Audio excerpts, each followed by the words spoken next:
Seperti yang kita ketahui, masalah sosial adalah kondisi atau situasi dalam masyarakat yang dianggap merugikan atau mengganggu kesejahteraan bersama. Masalah sosial muncul ketika sejumlah besar anggota masyarakat mengalami kesulitan atau tantangan yang memengaruhi kualitas hidup mereka, baik secara langsung maupun tidak langsung.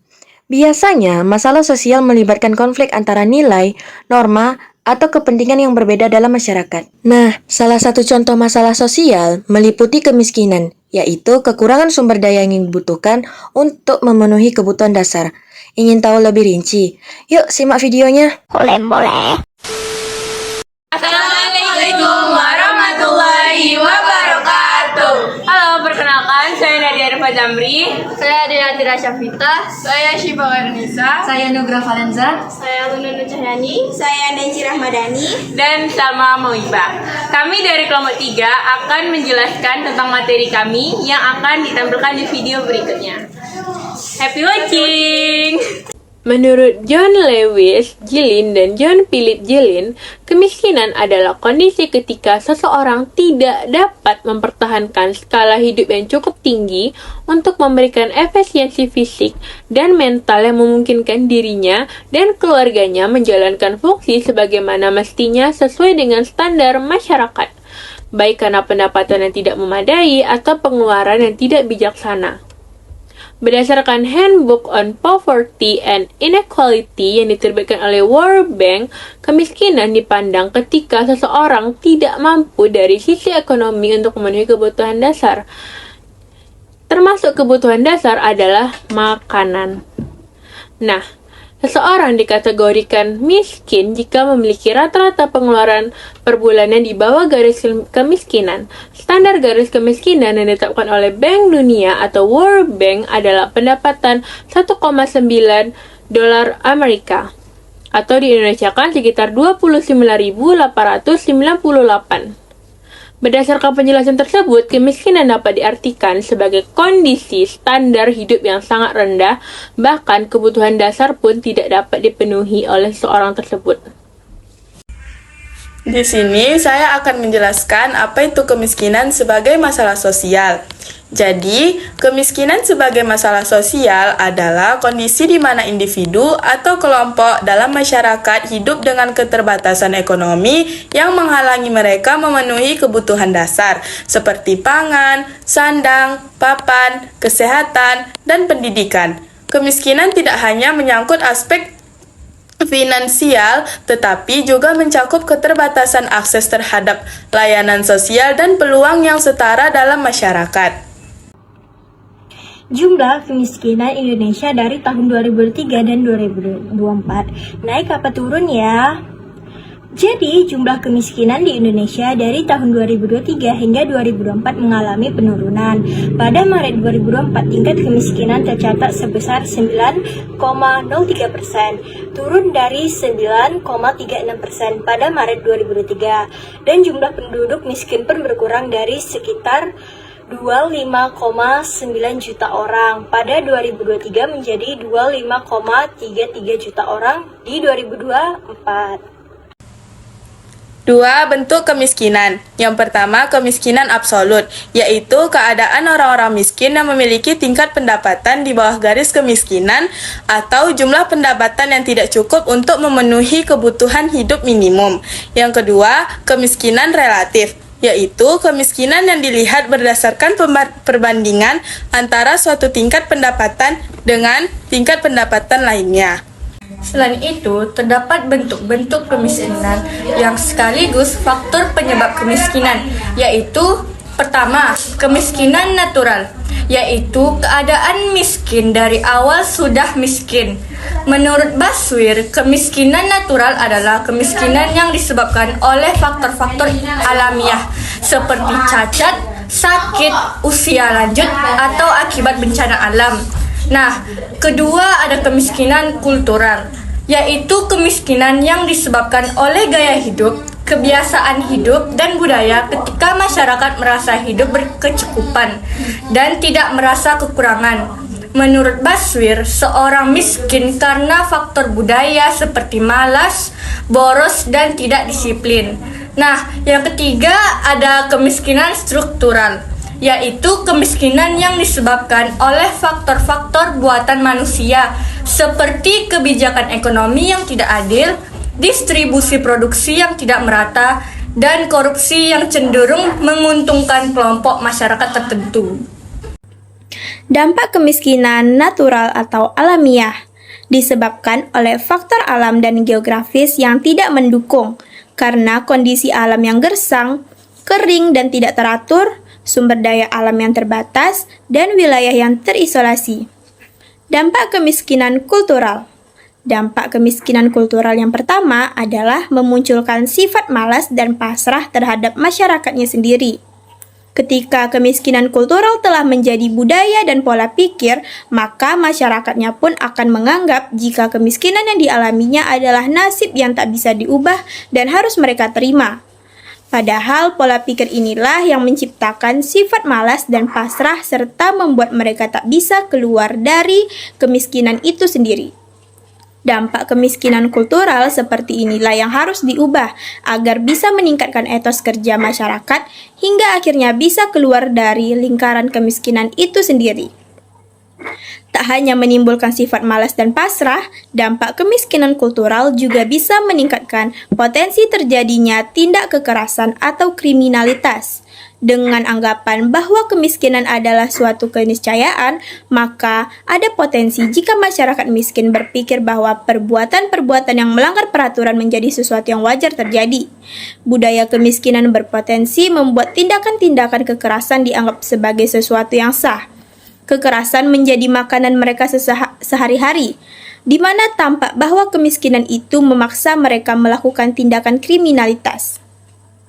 Dampak kemiskinan struktural.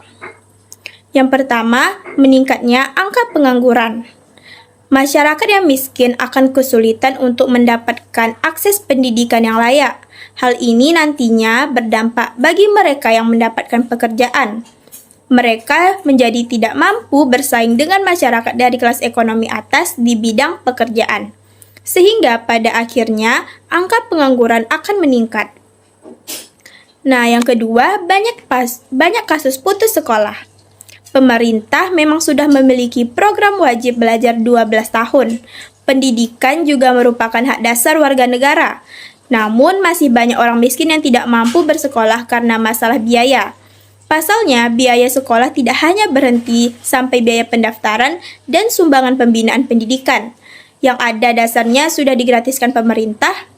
Namun di samping itu banyak biaya lain yang harus ditanggung, seperti biaya seragam, buku, transport. Maka tidak heran jika kemiskinan akan membuat angka putus sekolah menjadi tinggi. Apa ya dampak dari kemiskinan sebagai masalah sosial? Nah, dampaknya itu sangat luas bagi kehidupan manusia. Selain itu, dampak dari kemiskinan antara lain meningkatnya angka putus sekolah dan menurunnya tingkat kesehatan masyarakat. Oleh karena itu, kita perlu upaya partisipasi aktif dari semua pihak, baik pemerintah maupun masyarakat. Nah, di sini saya akan menjelaskan beberapa cara menanggulangi kemiskinan. Yang pertama, meningkatkan pendidikan untuk semua. Pendidikan yang baik membantu semua orang mendapat pekerjaan. Jika banyak orang bisa sekolah atau mengikuti kursus dengan mudah, mereka akan punya keterampilan untuk bekerja dan mendapatkan penghasilan yang cukup. Yang kedua, memberikan layanan kesehatan yang terjangkau. Dengan fasilitas kesehatan murah atau gratis, orang tidak akan terjebak kemiskinan karena harus bayar biaya berobat yang mahal. Jika sehat, mereka bisa tetap bekerja dan memenuhi kebutuhan sehari-hari. Yang ketiga, membangun jalan dan listrik di desa terpencil. Daerah terpencil seringkali susah maju karena kurang fasilitas. Kalau jalan, listrik, dan internet di sana ditingkatkan, orang-orang di sana bisa lebih mudah bekerja, sekolah, ataupun berjualan. Yang keempat, membantu usaha kecil banyak orang. Banyak orang yang mencoba membuka usaha kecil agar bisa menghasilkan uang. Pemerintah bisa membantu dengan menyediakan pinjaman modal atau pelatihan supaya usaha mereka lebih maju. Yang kelima, memberi bantuan untuk kebutuhan pokok. Bantuan seperti uang tunai atau subsidi untuk membeli kebutuhan pokok bisa sangat membantu keluarga kurang mampu. Dengan bantuan ini, mereka punya cukup untuk makan dan bisa lebih fokus untuk memperbaiki ekonomi keluarga. Yang keenam, pelatihan keterampilan untuk mendapat pekerjaan. Di dunia kerja terus berubah. Jadi, pelatihan keterampilan seperti kursus komputer, bahasa, atau keterampilan lain bisa membantu orang mendapatkan pekerjaan yang lebih baik. Yang ketujuh, memberi pinjaman dengan bunga ringan. Banyak orang yang ingin memulai usaha tapi tidak punya uang. Pinjaman dengan bunga rendah atau koperasi bisa membantu mereka punya modal untuk memulai usaha tanpa harus takut terlilit utang. Nah, dengan melakukan hal-hal ini, kemiskinan mungkin bisa berkurang dan hidup masyarakat menjadi lebih baik secara bertahap. Pada prinsipnya, kemiskinan adalah situasi yang perlu diatasi oleh pemerintah, karena fungsi pemerintah sebagai pengayom sekaligus pelindung warga negara. Cara mengatasi kemiskinan bisa dilakukan dengan berbagai strategi, salah satunya strategi kebijakan yang berkelanjutan, baik itu dalam mendorong pembangunan aset serta mampu menyediakan jaring pengaman sosial yang kuat dan efektif.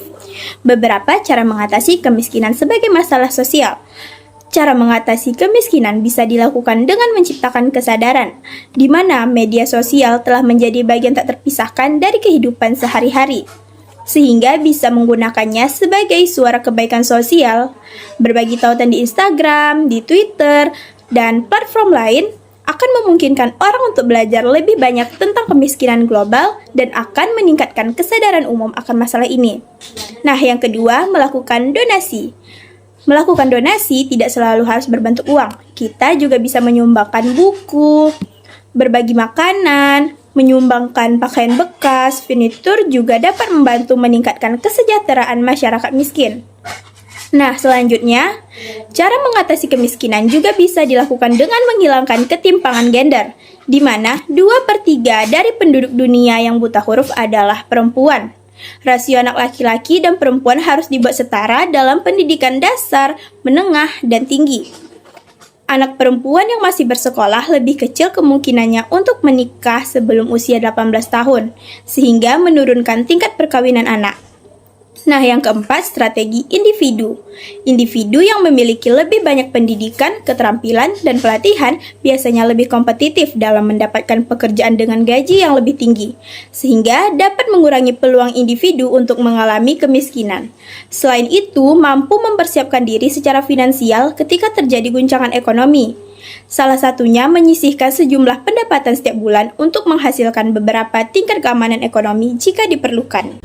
Nah, dari penjelasan teman-teman saya sebelumnya, dapat disimpulkan bahwa kemiskinan adalah masalah kompleks yang memerlukan perhatian serius dari kita sebagai masyarakat dan pemerintah tentunya. Upaya untuk mengatasi kemiskinan harus dilakukan melalui berbagai strategi yang berkelanjutan, seperti meningkatkan kesadaran sosial, melakukan donasi, menghilangkan ketimbangan gender, dan meningkatkan keterampilan individu masing-masing. Selain itu, pemahaman mengenai dua bentuk, faktor, dampak juga sangat penting untuk merumuskan kebijakan yang tepat. Nah, dengan kolaborasi dan komitmen bersama, sangat diharapkan tingkat kemiskinan dapat berkurang, terutama di Indonesia, sehingga terciptanya kesejahteraan yang lebih baik bagi seluruh lapisan masyarakat.